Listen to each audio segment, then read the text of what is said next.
on. Call the meeting to order. I'll make a motion to approve the February minutes as presented. Jim, second. All those in favor? Aye. Thank you. Board member comments. Let's start with Mr. Moody.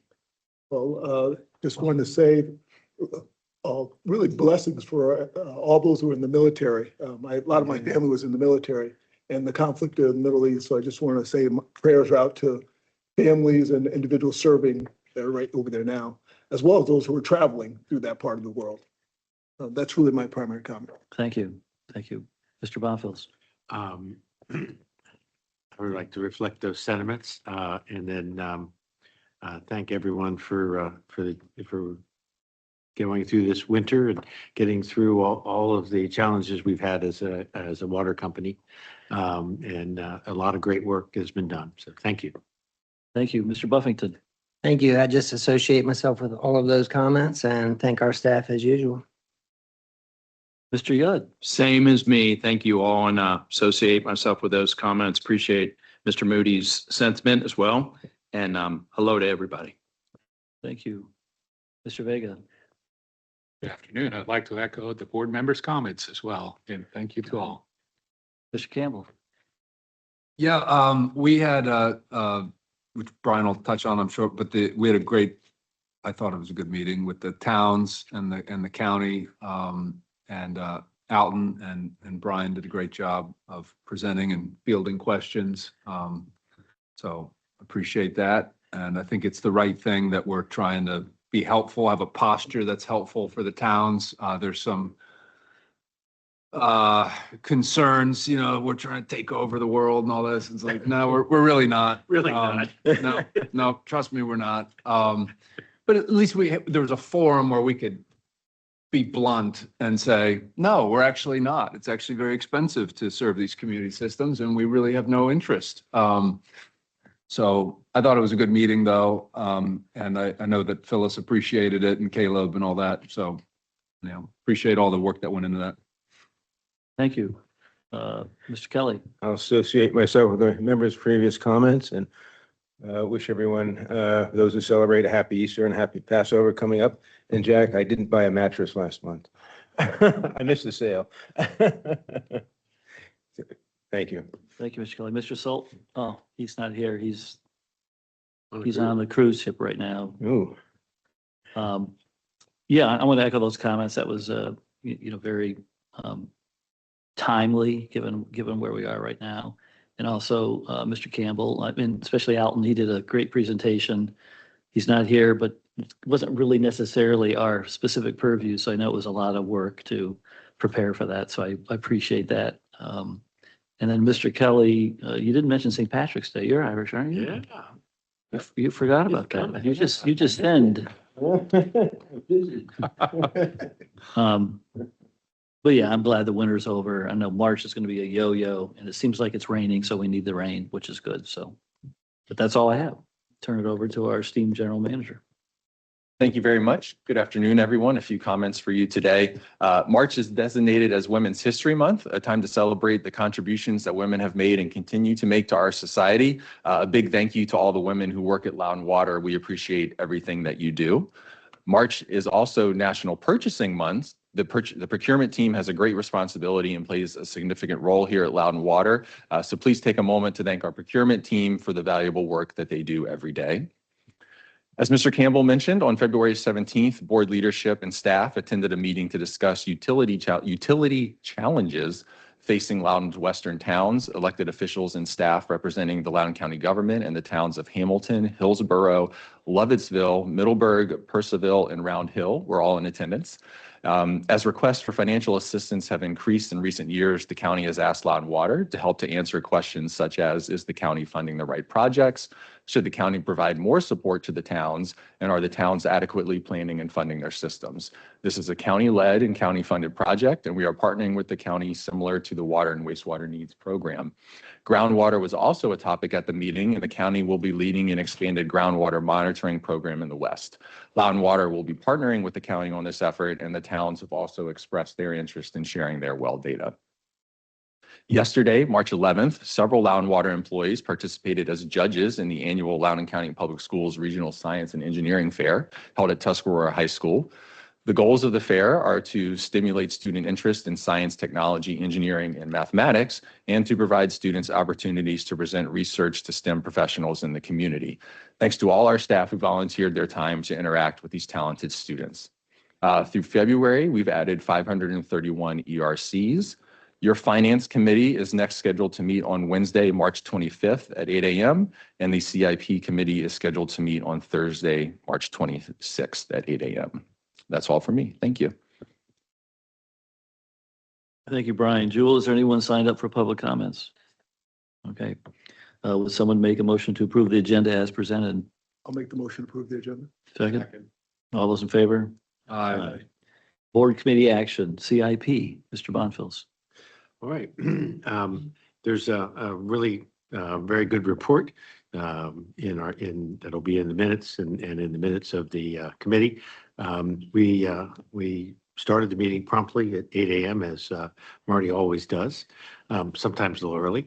In attendance was Marty, myself, and Jack.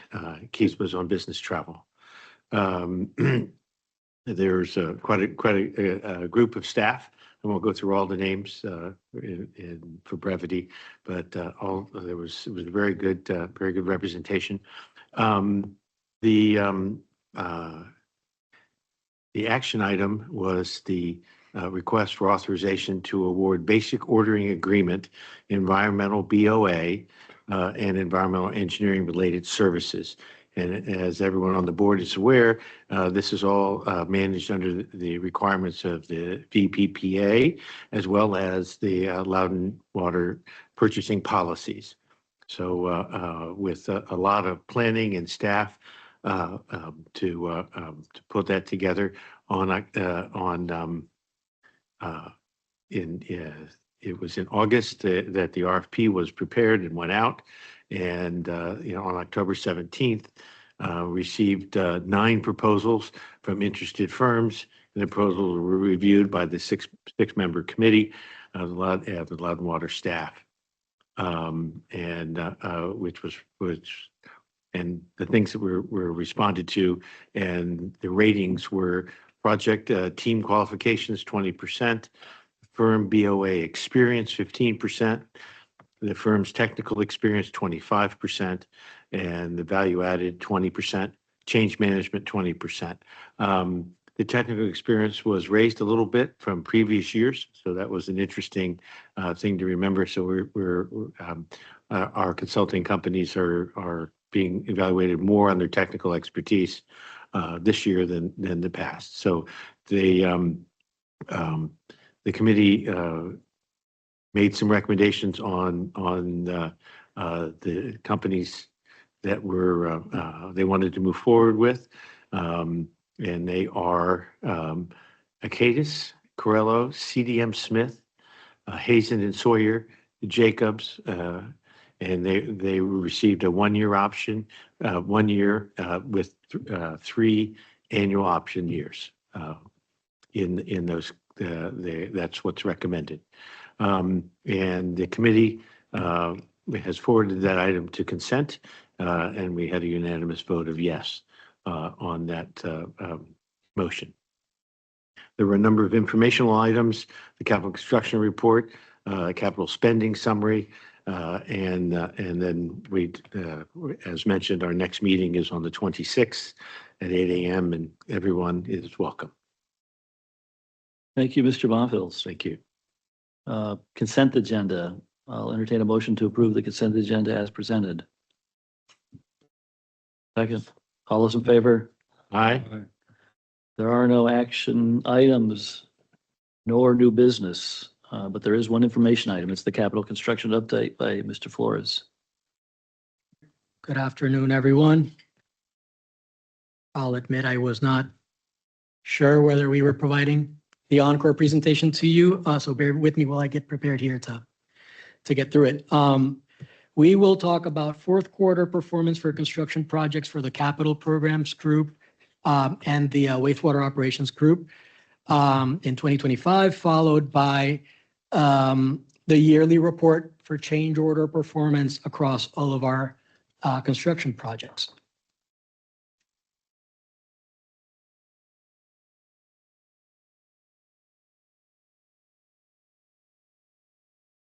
Is this the same report we had of the CIP? Yes. We want to go through it? It's up to you. I mean, you can go through it quick. We'll give you the short We version. check both boxes. Things are great. Um, Generator installation project is ongoing, maybe a little bit behind schedule, but with justification, we're in the process of working that out with our contractor. Russell Branch is slightly more delayed, although we don't anticipate that the delay for this construction project is going to impact our operations in JLMA East, which is designed to ultimately support. Milestone's going great, still ahead of schedule. Change order rate is generally low for where we are at in the timeline here at the work. And yeah, I think, I have a question for you. go ahead, please. So remember when we went down in the tunnel, that we got lower down, that was all rough and we walked through the mud and water. What is that like now? Is it all like encased and closed and clean and, or is it still? Everything that's horizontal is now fully lined with an invert slab to, conduct flows accordingly, right? The vertical shaft, that's slow going because that's a 2-foot reinforced concrete liner that's obviously built in sections across the entire 250-foot length of its depth, right? So that's the current sort of progress in that work, sort of in a nutshell. Are we gonna go back and look at it again this summer, maybe? I think it's probably safe to say you guys have an open invitation. request? Yeah. Huh? Well, whenever you want to go. It's more of, I'm throwing it out there for the board, does the people want to go back and, because we didn't go down 250 feet, so this is a little bit, That's right. Scary. more scary. You're not gonna get Marty to go down.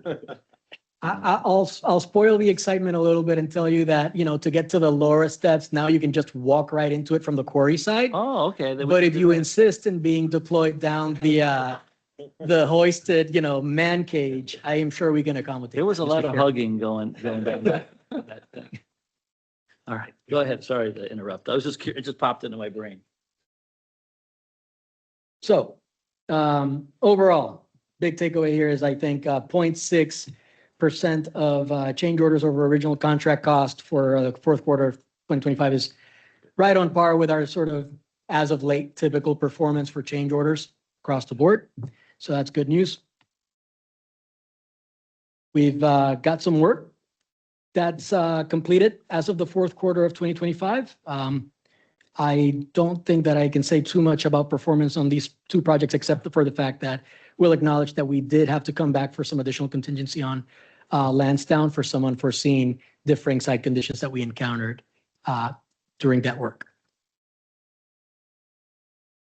Got lots of work coming up, mostly linear, but notably includes the very first package for the upcoming Broad Run expansion project, which, as you all know, is a pretty big deal for us. And also the COMSIS ammonia removal project that was recently awarded for construction and approved by the board during a previous session. On the 2025 overall change order report front, again, pretty on par performance across the board. Broad Run project completed, as well as those two others that I forgot to make note of on this slide here, but overall 1.6% of change orders over the base contract of construction cost. Not too unhappy about that.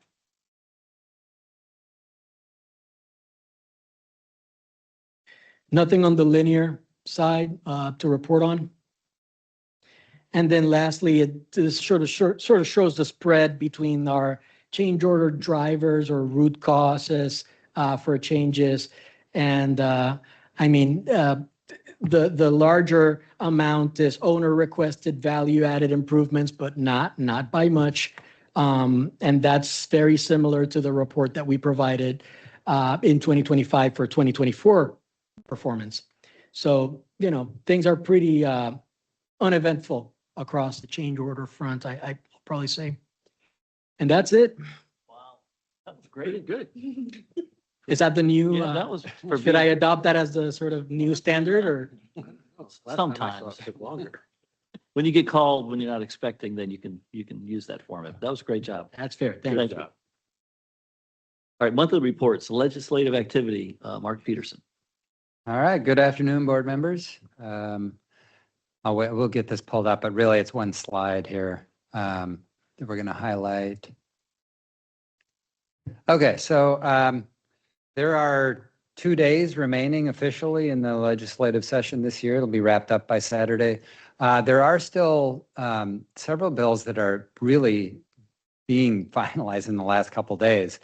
And we'll come back one more time here with this report in April with just some final thoughts. But, it's been a busy year. There's been several of us and staff, that have been participating in update calls and working through our associations, essentially our lobbyists on, quite a few bills. But ultimately, it really feels like this year there isn't going to be any real significant impact, particularly for us. A couple of that I'll just highlight again, similar to last month. PFAS related, and particularly the biosolids. I think majority of you were at the Water Resource Committee meeting early February, where we really went into depth on the biosolids related issues related to PFAS. And then we reported, at the February board meeting that there was the biggest challenge. There was one of the bills was really essentially a ban bill on biosolids, and that has significantly changed. They're still finalizing. There's been competing bills in the House and Senate side. They're still finalizing language, but the ban aspect of it has gone away. There are going to be thresholds, and I think for us. We understand our numbers, and it's really not going to be a direct impact for us. There's some smaller utilities around the Commonwealth that it's going to be a little more challenging for, but for us, it's not. And again, that's one we've been really pretty involved, and through our industry and our association, pretty involved in. So we'll still see what the final result of that is, but it isn't going to be a significant impact on us in particular. Similar in some procurement related ones, and we reported this last year. There was bill that centered around apprenticeship requirements. That has continued this year. While it's still being finalized, the intent of it seems to be that authorities such as us are going to be exempt from that. But that's our expectation, but that is still in some final stages of conversations, and it's not confirmed yet. So, that's our expectation on that one, and we'll see what happens over the next couple of days. Also, data center sort of related bills. There's been a few of them, and the focus on those really is around water use disclosure and consumption data from data centers. And so the potential impact for us could be just requirements to have to provide some of that information, which we have. So, that it won't be overly impactful on us. We'll see what some of the final language is, but the outcome of that could be that data centers have to provide some of that more upfront, and it's potential that the jurisdictions can utilize some of that data and land use decisions. And so I think ultimately, almost taking a look at it like a bit of a positive impact is that it's creating more information earlier. And in our coordination with county staff, we've been having those conversations over the last year or more. And I think it's been helpful and a lot more early coordination and understanding. I think it's been a good thing. I think it's been helpful to us, but I think it's also been really helpful for the county staff. So really that's kind of it. Nothing significant. The budget conversation will continue as all this gets to the governor here over the next month. So again, we'll be back one more time with sort of a final summary on this stuff in April, but also open to any other questions that you may have. Thank you, Mark. Is water data, is that public information? I know we were talking about it. So why do we need a bill? Why do they think they need a bill to get that information? Couldn't they just ask us for it? You know, This is more like proactively instead Yeah. of somebody requesting, hey, can you give me this information for this time frame Okay. for this? This is, Yeah, we it would have to make report this it. regularly Yeah. submitted. There's a lot of numbers that we already submit to DEQ on withdrawal, and this just adds consumptive use data to that, to a submittal that we're really already Okay. giving them. All right, thank you. Delegate McAuliffe, Yeah. I know he was putting forward something about a groundwater study. Whatever happened with that bill, do you know? The, the study that was put forward got tabled. That sort of Okay. got put aside. There is some money in the budget conversation to take a look at Western Loudoun and Fauquier County groundwater. So there may be some money that DEQ may do some study. It's not a lot of money, but as kind of conversation related that Brian mentioned, there's actually some pretty proactive, movement on looking at that that we're working with county staff on that already. So I mean, that, the DEQ stuff may add to that a little bit, but. Thank you. Appreciate it, Mark. Yep. Thank you, Mr. Buffington. Anybody else have a question for Mark? All right, Water Resource Management Monthly Report from Jessica Edwards Brand and Kinsey Downs. Good afternoon. I don't see Kinsey. Let me get the slides up. He's- So thanks to the snow melt and the rain, I'll hit the highlights here. Everything is looking back to normal for the Potomac River Basin. For all green. I'll just focus on the Potomac River. So you can see on this, the blue line on the top is, you can tell when we had the snow melt and the rain because the Potomac River flowed and it started to increase. So all good news there. We did, just in case you're wondering about the blue line that drops out, we did take trap rock offline and stop pulling water from the Potomac River because the sediment, there was a lot of silt and turbidity in the water. So to save a little money on solids handling, we just shut the plant down for a day because we can do that and rely on Fairfax Water for that. And everything else is looking pretty good so far. Anyone have any questions? I do have one. Yep. So the Interstate Commission Potomac River Basin sent out their newsletter today. And it says, according to today's U.S. Drought Monitor map, 80% of the basin, the Potomac Basin, is still in drought. 8% in extreme drought. 12% of the basin is downgraded to abnormally dry since last week. So that seems different than what you presented. Yeah. I haven't read the report yet. Okay. It came out today. Yeah. Just Yeah, I mean, I think if we go back and look. They said in the last week, we only had 1 inch of rain and not so sure. Yeah, about that. well, so this is February's Yeah. data, right? So we're kind of in the middle of March, so there probably is a difference, right, between February and March. But I was gonna show this one. So we are, like, you can see there is, we have the Potomac River Basin, but there are areas where there is a lack of precipitation. Yeah, but I don't know exactly what ICPRB wrote in their report that you just read, so. In your mail somewhere. Yes. But it's just interesting that I read that one whenever. Yes, They seem to be very conservative. yeah. So you're saying we shouldn't get too happy about all those greens? I think I'm happy about those greens personally. You know, I look at the rain that comes on my rain gauge and it never matches what Dulles says or what anybody else. It's always more, so. Starting to get excited, but sounds like March is We should get some, I suspect we'll get some rain, and as my 4-year-old brother once said, might rain, might not rain. But this is March and it rains all the time. I mean, it's better compared to what it was in January. So I don't think we can get too excited about all the greens right now. I think actually they are projecting a drier summer again. So more to come on that, but I'm happy that we're coming up a little bit. Hopefully all that water's helping flush that Potomac Interceptor. Is it like done leaking into the, do we know?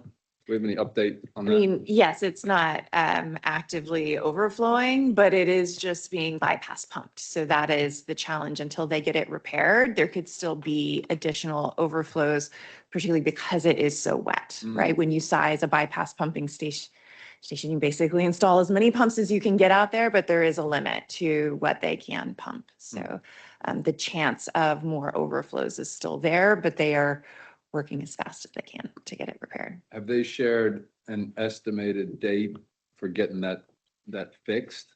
No, they are still working on just getting down to it. They have it fully exposed now, but it is going to take a while to get it dug up and replaced. So we're talking like months and months kind of thing? Yes. Man. But they're also in just downstream from it, they were doing their replacement program. And when the one above it had ruptured, so they still have a big project to do some maintenance on that whole stretch. So the expectation though is we're gonna have open sewage running through the C&O Canal throughout the summer. Wow. It's very likely. So let's stay away from that part of the city. Wow. Surprising that they can't, I mean, I remember that bridge that burned down, they had that truck that blew up, and they fixed that bridge in a month. They built a whole new bridge. Yeah, why is So I it don't- taking so long? Yeah. It's just the depth of it and they can't find people to operate equipment? I mean, Complexities of getting down to it because there's just so much around it, right? You can't just nice open cut a hole, right? It all has to be shored and down to it. You have to get the equipment safely in there. It becomes logistically very difficult. How deep is it in this spot? I do Even not if- know that off the top of my head. Well, let's go do a tour. No, no, we don't want to do a tour. Channel 7's doing the tour and they're all holding their Okay, nose. let's and- watch the video. Yeah, but no. But man, that just seems, man, that's such a long time. I mean, months and months and months. Man, I mean, we have the width of the easements so that they don't cave in, right? Isn't that the idea? You just start digging. The Potomac It's that Interceptor is so old. Things got built up around it in areas that I think are a little difficult to control. So you would be surprised what is actually built up and around this old buried infrastructure. Wow. Amazing. That's why we have an easement team that works very hard to make sure our easements are being maintained and people aren't building anything. Yeah. Thank you. Thank you, Jessica. Are we going to do the community systems or? Yes, I'm filling in for Okay. Kinsey today.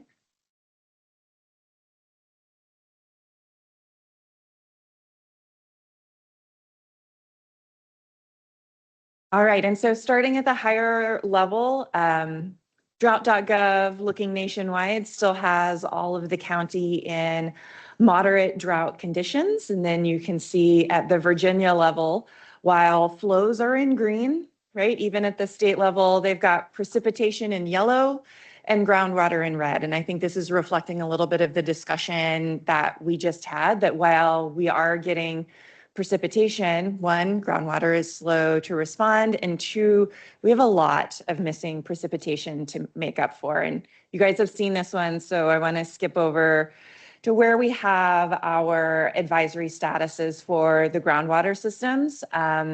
Raspberry Falls and Selma is still in the warning state. Again, this isn't our production wells. Those are still in good shape, but we still have monitoring wells that really are just flat, not showing much recharge through February. So even with that rain, we've still just got a lack of precipitation we're making up for. And I like these statistical graphs because they illustrate that a little bit. The green line is where we have rain through February. So it was a lot. The blue line is highest at record. So we're actually just midway through what rain should be. We've just had so much drought that we get excited by what we have, but it's not historically a large amount. I also like this one because you can see the space between the red and the green shows you for 3 years how much rain was missing. But like if you look at 2024, started off as a wet year, and as Jessica was describing, you can have a dry year to follow. So for 2026, we're doing okay, but we have a lot to go, and we would need to be well above that red line to be making up for the deficit that we've had the last couple of years. So March has been nice and wet, but isn't really enough for us to be completely out of the monitoring, the smart water use messaging that we will continue with, because we've got a ways to go to recharge these. But we have just been reporting Raspberry Selma's use as a community still looks really great to what it has been historically. So they are listening when we're out there with our marketing, asking them to be smart with their water use, which is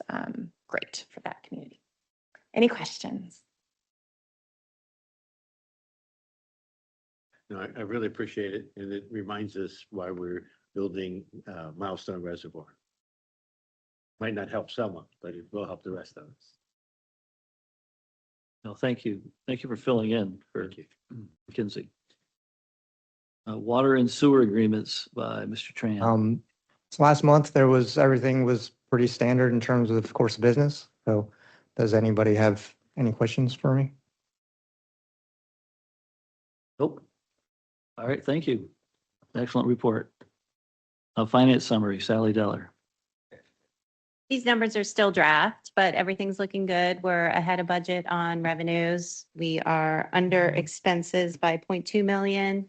That increases a lot in February. ERCs, we're ahead of budget as of January. And capital spending plan, we have spent 87% of forecast. Any questions? Does anyone have any questions? Very good. No questions. Thank you. That concludes the open portion of our meeting. We do have a closed session. Thank you, everybody. Real quick, Mr. Chairman. Go ahead. I'm sorry to keep coming back to this Potomac Interceptor thing. One other question. We've got a lot of that running through our county, right? From Dulles. So what do we do? I mean, it's the same age. What do we do if part of that Potomac Interceptor in Ashburn does the same thing? I mean, are we going to take in 6 months to go and repair it, or like, and is that even on us? That's all. Not on us. That's all DC That is water. on DC water, and they do have similar bypass pumping plans. There is no canal that you would bypass pump to, but you pump from one manhole to another.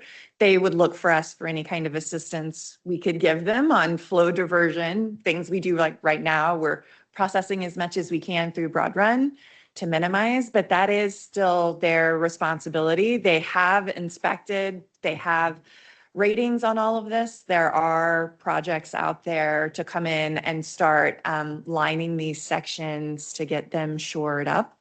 But we would just provide whatever assistance they needed. It's still their responsibility. It feels like it feels like I don't have the confidence now in their operations and what they're doing there. And so it's like one thing to go, hey, it's Montgomery County, it's downstream from us, stinks for them.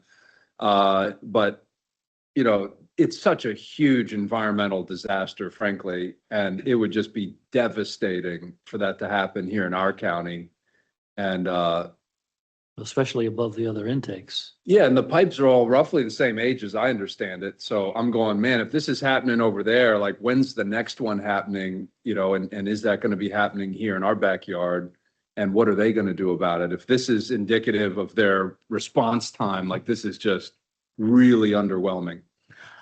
I think they are feeling that pressure, and we do have regular meetings with their staff, and honestly, they're being a lot more open now about the criticality of a lot of their assets and the need to get them replaced. But they had already put in place a new PI management team because they had, even before this, acknowledged that they hadn't been able to focus on implementing these infrastructure improvements where they need. So from where I'm sitting, it feels like it may be a little late, but they had already started taking the right steps to get, it takes people to get work done. And they'd already put that in. I believe T.Y. Lin is the consultant running that program. So it's our job to keep asking those questions and make sure that we see those type programs go on to get the work done. But honestly, we are not a voting member of the IMA on the PI. So we are observers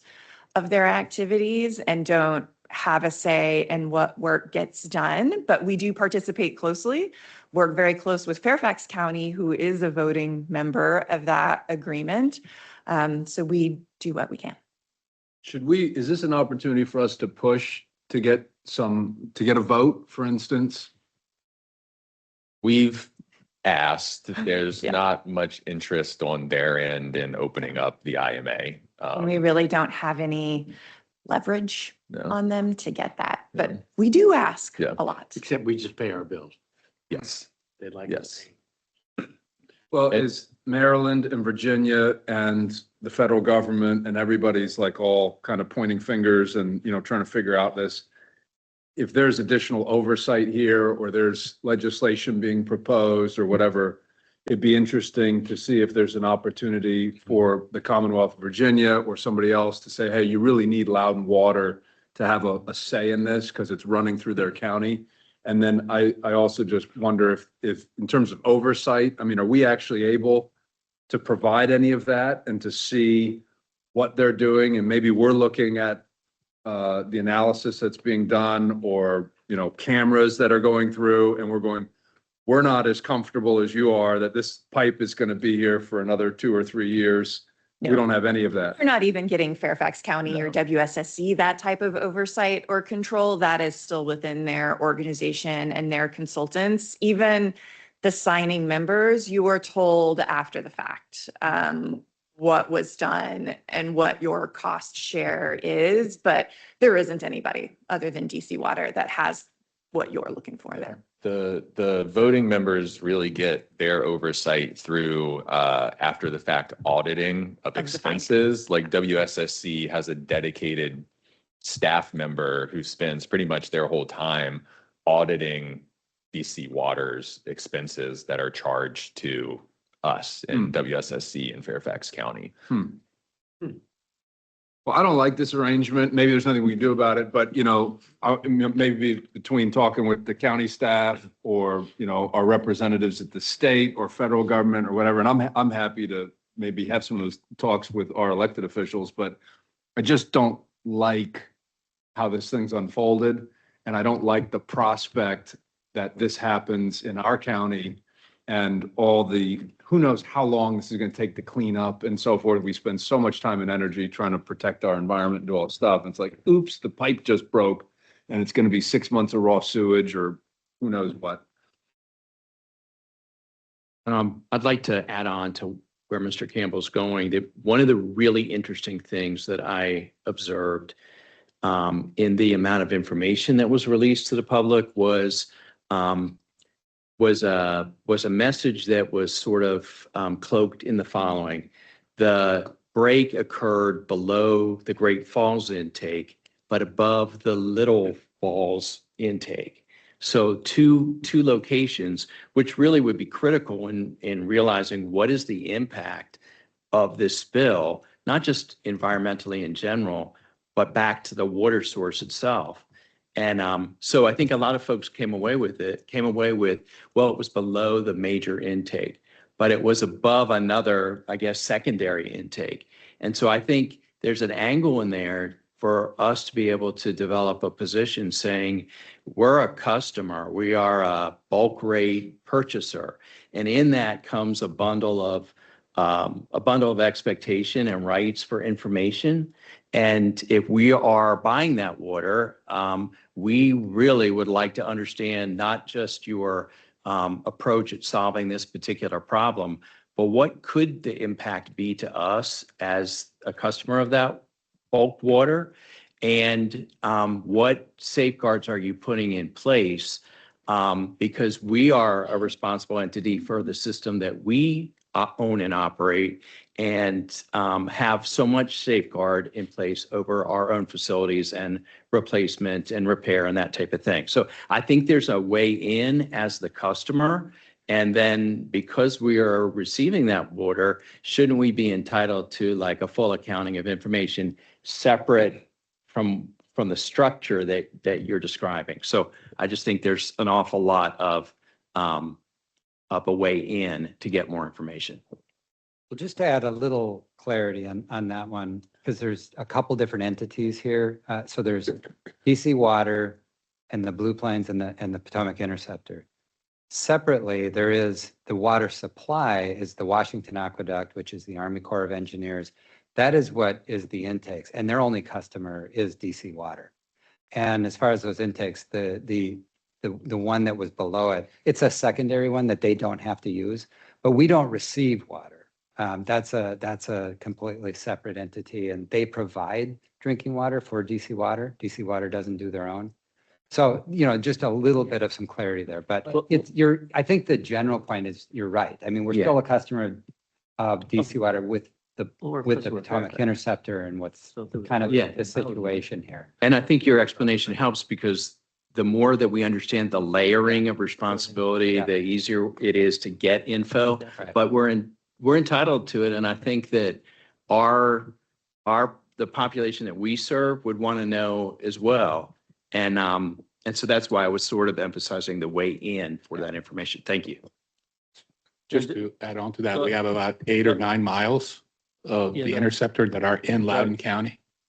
So if this happens, then any overflows could potentially not be bypassed or pumped around, could go into the Goose, or Broad Run. So. Well, what if we had a break up here and the water got into the Potomac, then Fairfax wouldn't be able to draw water, everyone downstream. And then we couldn't get water from Fairfax because they're off the river. So maybe that's the entry point that Mr. Yoder was referring to. All right, last one. Buffington. I think at least for me, an information item in the future on those layers that we were just talking about. So at least I could better understand it. I don't know if anybody else feels that way, but I don't understand it that well. That'd be helpful. And then my actual question was, what type of accountability is there to DC Water or whomever actually owns the problem from state or federal governments? Is there any of that or? DC Water is regulated by the federal government since they are not part of Virginia or Maryland. So absolutely, right? When you have a sanitary sewer overflow, there are penalties. I think they're already being sued over this. And that is the normal process is the state or federal government, if you cannot control your sewage, will sue you to take care of it. It's called a consent order where communities are put under that. And then the federal government steps in and says, well, why did you have your overflow? You need more storage or something like this. So it is just a long, slow process. It is not an immediate, you can't make it go away. It already failed, but they will likely be resulting consent orders, but they have already built a deep tunnel to store overflows through other consent orders, through things happening within DC. So this old infrastructure like this is just a very tough problem to solve. You see very similar projects, similar problems in Chicago and other old cities where sewage can be difficult, but there will be ramifications for that. I see problems like that in Percival, where I live. All right, thank you very much. Thank you. All right, thank you. Thank you, staff. Get out there, enjoy the nice weather.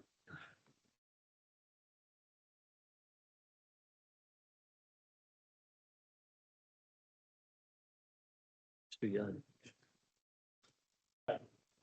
I will make a motion to enter closed meeting. Second. Those in favor? Aye. Read